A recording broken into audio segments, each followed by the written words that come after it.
The spaceship hovered silently above the planet. From orbit, it looked calm, green forests, sparkling rivers, and mountains that pierced the clouds. But sensors showed a different story.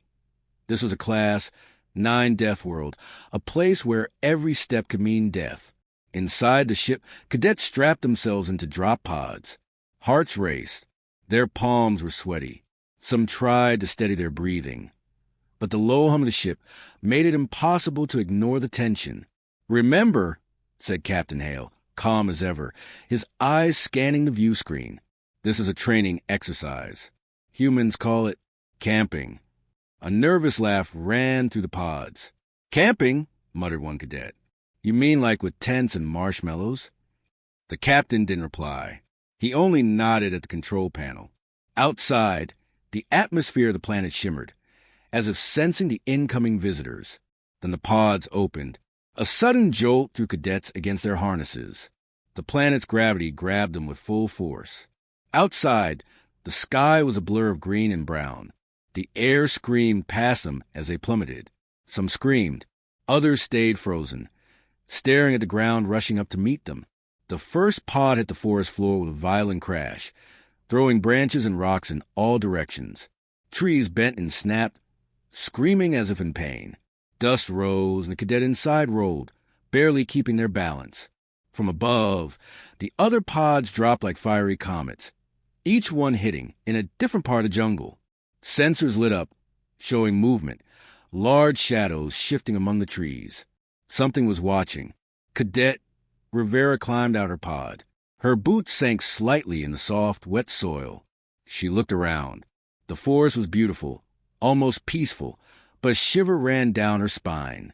Something moved in the corner of her vision.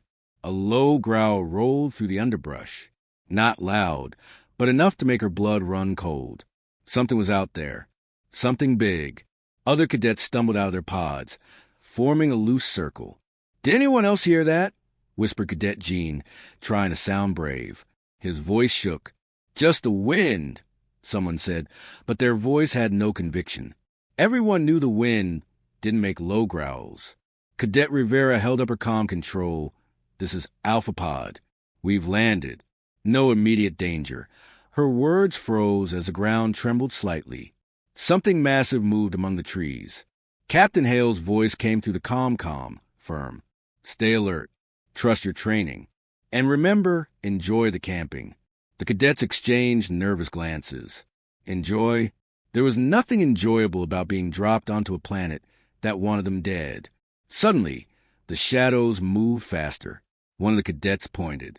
The creature was enormous, taller than a man, with glowing eyes and claws that could slice through steel. It didn't roar, it only stared. Cadet Rivera took a step back, but her foot caught a root. She fell forward.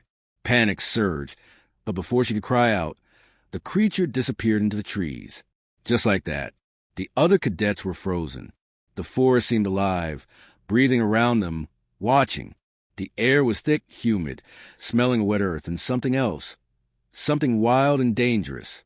"Move!" shouted Cadet Gene. He took the lead, trying to gather the group.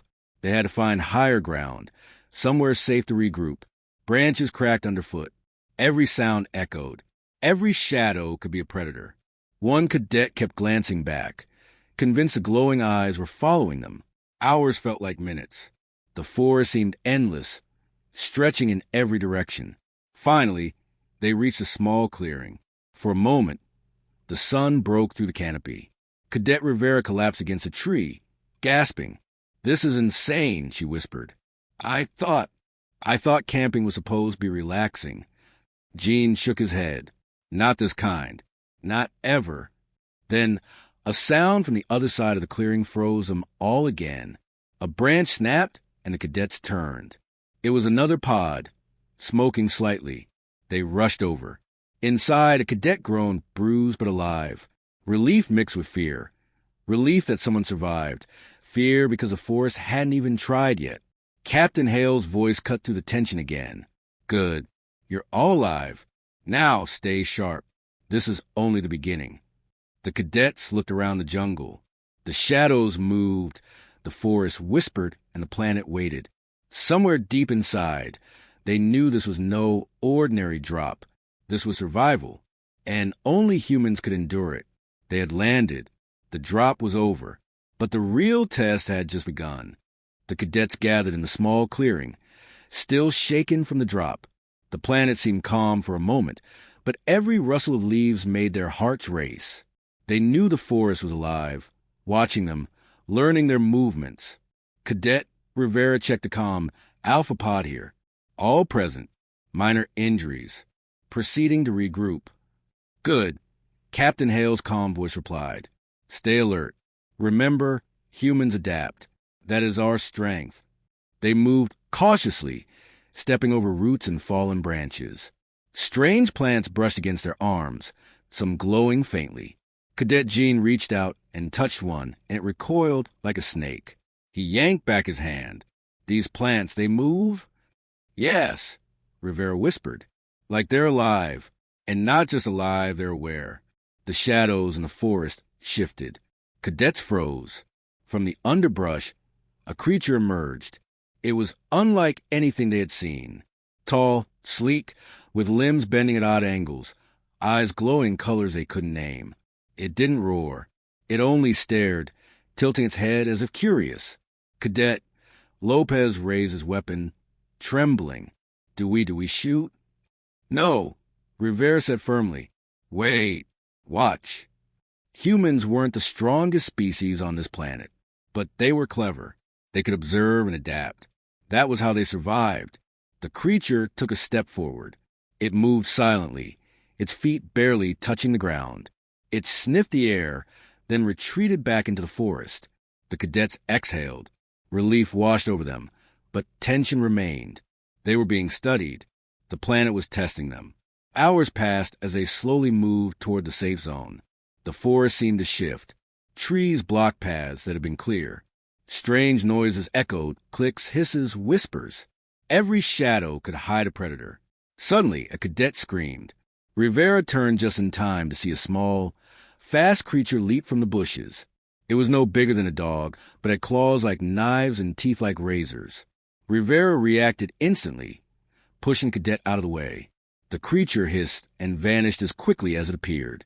Cadet Jin's face was pale. It's hunting us, he said. Then we hunt back, Rivera replied, her voice steady. Humans adapted, humans survived. They used sticks and rocks to create traps. They set up simple alarms. Strings tied to branches, triggering noise when moved. The group moved carefully, each step measured. The forest was clever, but humans were cleverer. The creatures that came close found nothing but empty space. The forest learned from them, but humans learned faster. By nightfall, they reached a river. They could rest, but they knew it wouldn't last. The glowing plants pulsed softly in the dark, and distant eyes reflected in the water. Somewhere deep in the jungle, large creatures moved silently. Captain, Rivera whispered into the comm, we've reached water. Minor injuries, but all alive. The planet is active. It's observing everything. Excellent, Captain Hale replied. Stay alert. Humans survive not because the world is easy, but because we are smart, adaptable, and persistent. Keep moving. And remember, you called us camping. The cadets exchanged uneasy smiles. Camping. They laughed quietly, but the sound seemed to awaken the forest. A low rumble vibrated through ground. The creatures were close. Too close. Suddenly, the glowing plants along the riverbank bent toward them, forming shapes almost like hands. Rivera stepped back. The planet, it's communicating, she whispered. From the shadows, a massive shape emerged. Taller than a man, with limbs like tree branches and eyes glowing brighter than anything they had seen. It moved silently but with purpose, its gaze fixed on the humans. Cadet Lopez swallowed hard. Do we fight? Rivera shook her head. No, we survive. We observe. We learn. That is what humans do. The creature paused, studied them for long moments, then turned and disappeared into the jungle. The rumble faded. The cadets exhaled together, relief and fear mingling. They had made contact, but the planet had not attacked. Yet, tomorrow, Rivera said quietly, We push further. We find the next pod. We survive. That's what humans do. They settled near the river, keeping watch. Every sound, every shadow was a test. The forest was alive, dangerous, and full of intelligence. But the cadets were alive, and they had something the planet couldn't predict. Human courage, wit, and determination. And that would be enough for now. The next morning, the cadets woke to a forest alive with sounds. Birds they had never seen sang strange, sharp notes. Plants shimmered in colors that hurt their eyes, and the ground itself seemed to pulse under their feet. Cadet Rivera stretched, feeling stiff from the previous day. "All right," she said. "We find the next pod. We stay alive. We move as one." Cadet Jean nodded, and hoped the planet doesn't notice us too much. They moved cautiously, stepping over roots and ducking under branches. Every movement was calculated. The forest had already taught them lessons. Shadows moved in the corner of their eyes. Small creatures darted from tree to tree, disappearing before they could react. Suddenly, a shriek pierced the air. One of the smaller cadets, Lopez, froze. Did something just scream? Before anyone could answer, a massive creature lunged from the underbrush. It was fast, sleek, and terrifying, with claws that dug into ground. Cadets scattered, running in different directions. Rivera grabbed a thick branch and swung it at the creature. It hissed but didn't stop. Another cadet, Malik, threw a rock, hitting it on the side. The creature screeched and retreated, vanishing into the forest. "Stay together," Rivera shouted. "We fight smart, not just hard." The cadets regrouped. Rivera looked at the ground. Deep claw marks, broken branches, and strange footprints. The planet was hunting them. Hours passed in tense silence. Every sound made them jump. Every shadow seemed alive. They discovered glowing vines that reacted to their touch, snapping back like snakes. Jean tested one with a stick. It lunged at the stick and recoiled. "This place, everything wants to kill us," he muttered. Rivera knelt. "Or it's testing us. Humans survive because we adapt. Remember that. Use what you can." The cadets set traps along the path. Simple snare-like devices, noise alarms, and pitfalls covered with leaves. Every move was careful, deliberate. The forest was clever, but humans were cleverer. Then, from high in the trees, something large swung down silently. A creature, twice the size of a man, landed with barely a sound. Cadet Rivera yelled, throwing a rock to distract it. The creature paused, tilting its head, then vanished into the foliage. "This planet is alive," Rivera whispered. "It's testing us. We survive by being unpredictable, by thinking." The sun dipped low, casting long shadows across the forest. The cadets reached a narrow valley. The river from the previous day snaked along one side. Across the valley, they saw the outline of a pod. Smoke rose gently from it. Someone had landed there, but the valley was dangerous. Large creatures lurked in the shadows, and the ground seemed unstable. A wrong step could trigger a trap, or worse, an ambush. "Plan," Rivera said, kneeling to whisper. "We move fast, we move quiet. Jean and Malik take the left flank. Lopez and I go right. If something attacks, we trap it. Everyone ready?" The cadets nodded. Their fear had not gone, but determination burned brighter. Humans adapted, humans endured. As they advanced, the ground trembled slightly. A low growl vibrated through the valley. Eyes glowed in the trees. They were surrounded. Rivera's heart raced, but she stayed calm. Stick to the plan. Move smart. The creatures lunged from the shadows. Cadets sprang into action. Traps triggered, rocks thrown, and the creatures scattered. But one cadet, Malik, was grabbed by a creature's claw. He struggled, screaming. Rivera ran, using a branch to hit the creature and free him. Malik fell, coughing but alive. "Never underestimate them," Rivera said, breathing hard. "But also never underestimate humans." By nightfall, they reached the pod. It was damaged but intact. Another cadet, bruised but alive, climbed out. Relief washed over the group. They had survived the hunt, but the forest didn't rest. Glowing eyes watched from every shadow.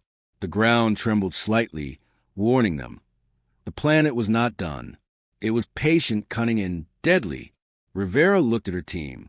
"We survive a day," she said quietly. "Tomorrow we move further. We find all the pods. And we survive again. That's what humans do." The cadets nodded, exhausted but resolute. They huddled near the pod, keeping watch. The forest whispered around them, alive and full of secrets. The hunt had only begun. Night fell fast on the jungle. The sun disappeared behind thick clouds, leaving the cadets in near darkness. The forest had changed. Shadows stretched longer. Sounds grew sharper, and strange eyes glowed from every corner. Cadet Rivera tightened her gear. "We need to camp here for the night. Stick close, stay quiet, and keep watch." The group huddled near the damaged pod. They made a small fire using sparks from rocks and dry plants. The flames flickered, casting dancing shadows on the trees. Every rustle of leaves or snap of a twig made hearts jump. Cadet Jean scanned the forest. "This place that feels alive, watching us, waiting." Rivera nodded. "It is, but we are humans, and humans survive where others fail." As they settled in, small creatures moved just outside the firelight. They didn't attack, but their glowing eyes followed every movement. The cadets stayed calm, letting the creatures observe. Suddenly, a loud screech echoed from deep in the jungle. The fire flickered, as if reacting. The cadets froze. Every instinct screamed danger. Cadet Lopez whispered, "It's coming closer." Rivera motioned for silence. She whispered instructions to set up simple alarms. Twigs tied to strings that would snap and make noise if anything approached. They were small, clever measures, but enough to give humans a chance. The screech grew louder, closer. The shadows moved. Something was stalking them. A large shape stepped out of the darkness. It was tall, limbs bent in strange angles, eyes glowing like burning coals. It didn't run, it just watched. Rivera held her breath. Slowly, she raised a flare and ignited it. The bright, red light cut through the darkness, startling the creature. It hissed and retreated, disappearing into the jungle. The cadets exhaled, trembling but alive. "That almost got us," Jean said, his voice shaking. Rivera shook her head. "No, we got lucky because we stayed calm. Humans survive because we think, not because we panic." Hours passed. The forest made every sound seem louder. Branches snapped, leaves rustled, and the glowing plants bent slightly, like they were alive and moving. Every cadet stayed alert, eyes scanning for danger. Sleep was impossible. Suddenly, one of the smaller cadets gasped. Rivera turned in time to see a shadow move toward them. The cadet had wandered too far. Rivera ran, pulling the cadet back into the circle of firelight. "That's why we stick together," she said, her voice firm. "Humans survive in numbers, using brains, not just brawn. Remember that." From deep in the jungle, more shadows shifted. Eyes glowed, shapes moved silently. The forest was patient. It would wait until they made a mistake. Rivera looked at her team. They were scared, tired, but alive. The fire crackled between them. The night was long, but humans were clever. They could use the forest's own tricks against it: sound, light, and careful observation. By the first light of dawn, the shadows retreated slightly. The forest seemed calmer, but the cadets knew better. It was waiting, watching, testing. Rivera whispered, "We survive a night, but the hunt is not over.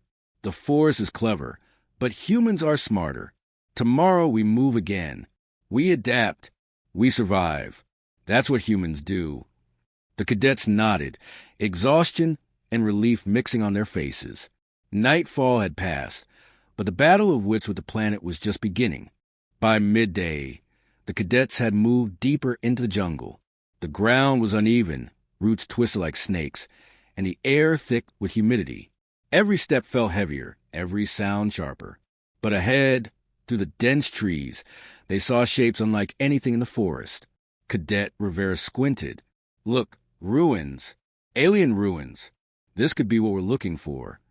The group approached cautiously. Stone structures, covered in moss and glowing vines, rose from the jungle floor. Strange symbols etched the walls, and some stones seemed to hum faintly, vibrating under their feet. "Is this alive?" Cadet Jean whispered. "The stones, they feel warm." "Everything on this planet reacts," Rivera said. "Observe, don't touch. We survive by thinking first." The cadets moved closer. As they stepped inside, the ruins opened into a large chamber. Light from cracks in the ceiling revealed machinery, strange devices that pulsed softly. The cadets' eyes widened. This was not just ruins. It was technology, alien and dangerous. Suddenly, a panel on the wall lit up. Symbols shifted and rearranged themselves. Rivera held up a hand. "Don't touch. Let's study first." But curiosity got the better of Lopez. He reached out, and a trap activated. A section of the floor shifted, sending a large stone sliding toward him. Rivera reacted instantly, grabbing his arm and pulling him back just in time. "That was close," she said, breathing hard. "The planet tests us even here." Cadets explored slowly, careful with every step. Rivera noticed that some of the devices responded to human presence. Lights pulsed brighter when they moved closer, and soft vibrations ran along the walls. The ruins were alive, or at least reactive. Suddenly, a low hum filled the chamber. The devices lit up in sequence, creating a path leading deeper. Rivera frowned. This could be a trap or a guide. Either way, we proceed carefully. As they followed the glowing path, they triggered more devices. A small drone-like creature shot out from a wall, spinning in the air. It wasn't aggressive, but curious. Rivera signaled to back away slowly. The drone hovered, then retreated. Hours passed. They discovered rooms with alien writings, symbols they didn't understand, and strange energy fields. The cadets used their training to navigate, avoiding obvious traps and observing patterns. Finally, they reached the central chamber. In the middle, a large console hummed. It seemed to react to their presence, lights shifting as if recognizing them. Rivera stepped forward, analyzing. This could be a control system. If we can understand it, we might use it to defend ourselves. As she worked, the ruins vibrated slightly. A low growl echoed from the entrance. Cadets tensed. Something was watching from outside. A massive shape moved between the trees, glowing eyes fixed on them. "Stay calm," Rivera said. "We use what we've learned. Humans survive by thinking, not panicking." She activated part of the console. A beam of light shot toward the entrance, forming a barrier. The creature stopped, hesitated, then retreated slightly. The cadets exhaled, hearts racing. Rivera turned to her team. "This planet tests everything, our strength, our courage, and our minds. But humans are clever. We adapt. We survive." They spent the night in the ruins, using the technology to reinforce their position. The planet watched, but the cadets had learned something important. Even in the heart of danger, humans could turn the unknown to their advantage. By morning, they were ready to continue. The next pod awaited, and the forest outside was just as dangerous. But the cadets felt stronger, smarter, more determined. They had faced the alien ruins and survived. "Let's move," Rivera said. "We survive, we adapt, we endure. That's what humans do." The cadets emerged from the ruins, the morning mist clinging to their skin and clothes. The forest was quiet for the moment, but the air felt heavy, full of danger waiting to strike. Their goal was clear: reach the extraction point and regroup with the ship. Cadet Rivera scanned the area. "We move fast, stay quiet, and stick together. The planet tests us, but humans outthink it. That's our edge." Cadet Jean checked the map. The drop zone is 2 kilometers east, but the terrain, it's unstable. One wrong step, and we could be trapped. Rivera nodded. "Then we plan carefully. Look for natural cover, use what the planet gives us, and be ready for anything." They advanced cautiously. Large shadows moved between the trees. Branches snapped, leaves rustled, and strange glowing plants reacted to their movement. The forest was aware of them. Suddenly, a roar echoed across the valley. Cadets froze. From the shadows, a massive predator emerged. Its limbs were long, claws sharp, eyes glowing like coals. It was fast, smart, and clearly hunting. Split, Rivera shouted. Left and right. Use traps. Jean and Malik darted to the left, triggering snare-like devices they had set earlier. The creature yelped and recoiled, momentarily tangled. Rivera and Lopez moved to the right, using branches to push rocks and create noise, confusing the predator. Despite their efforts, one cadet, Malik, was caught by the creature's claw. He struggled, screaming. Rivera ran, swinging a heavy branch, hitting the creature's side. Malik fell free, bruised but alive. Rivera grabbed his hand. Move.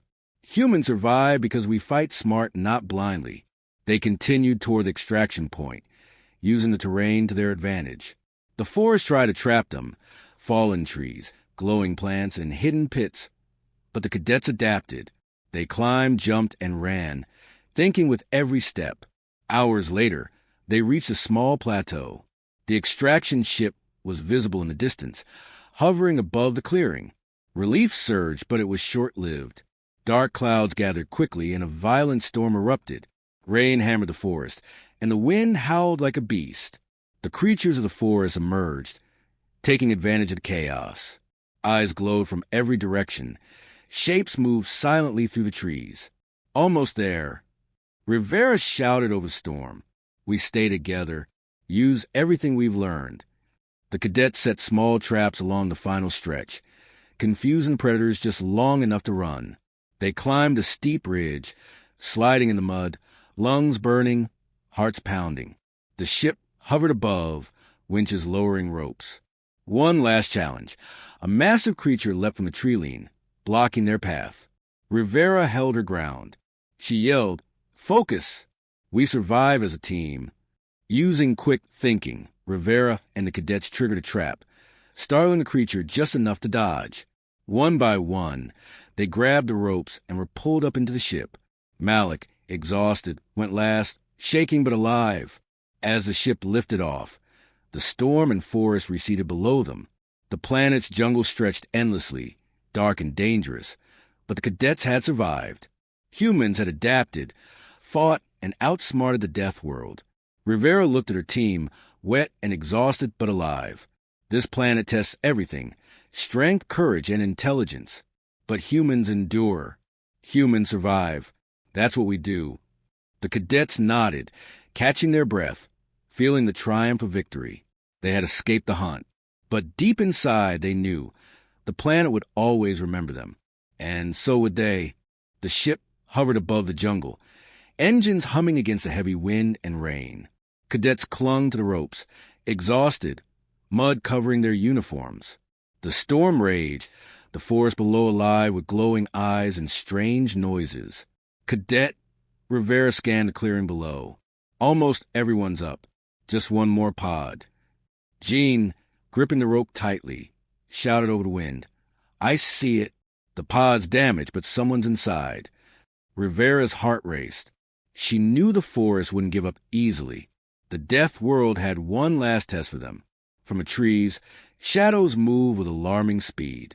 A massive creature, larger than any they had seen, leapt into the clearing, blocking the path to the pod. Its claws dug into the soil, eyes burning with intelligence and hunger. "Hold on," Rivera shouted. "Use everything we have." The cadets acted quickly. They triggered small devices and traps they had set earlier, startling the creature. Sparks flew, rocks tumbled, and light flares disoriented it just long enough. Rivera dashed toward the pod, pulling the injured cadet out. The forest seemed to grow louder, more alive, but humans had one advantage: courage and cunning. As the last cadet climbed the rope to the ship, a massive tree branch, dislodged by the storm, fell toward them. Rivera jumped, grabbing the rope just in time. The ship winched them all upward, engines roaring, lifting them out of the forest's grasp. Below, the death world rumbled, trees shaking, glowing plants bending as if reaching for them. But the humans were safe, above the storm, above the danger. Rivera looked down at the jungle, rain pouring off her helmet. "We survived," she whispered. "This planet is alive, dangerous, and clever. But humans adapt. We endure. We survive. Jean, drenched and shivering, laughed softly. "So, that's what you meant by camping, Captain?" Rivera smiled, exhaustion mixing with relief. "Exactly. Camping." The ship rose higher, the forest shrinking below. The cadets watched silently, feeling the thrill of survival and the pride of accomplishment. They had faced creatures, traps, and a planet that seemed alive with intent. But they had adapted, thought fast, and survived together. Captain Hale's voice came over the comm. "Well done, cadets. You face a Class-9 Deathworld and lived. Remember this day. Humans survive where others fail, because we are smart, brave, and relentless. You are the proof." The cadets exchanged exhausted but triumphant glances. They had completed the ultimate test. The death world below had been unforgiving, but humanity had endured, just as it always would. The storm began to fade as the ship left the atmosphere. The planet remained mysterious, dangerous, and alive, waiting for the next visitors. But for now, the cadets were safe. They had survived the drop, the hunt, the nightfall, and the ancient ruins. They had escaped with their lives and learned something more important than any training exercise. Humans endure. Humans survive. Humans prevail. And in that moment, looking out over the endless jungle, the cadets knew it was true.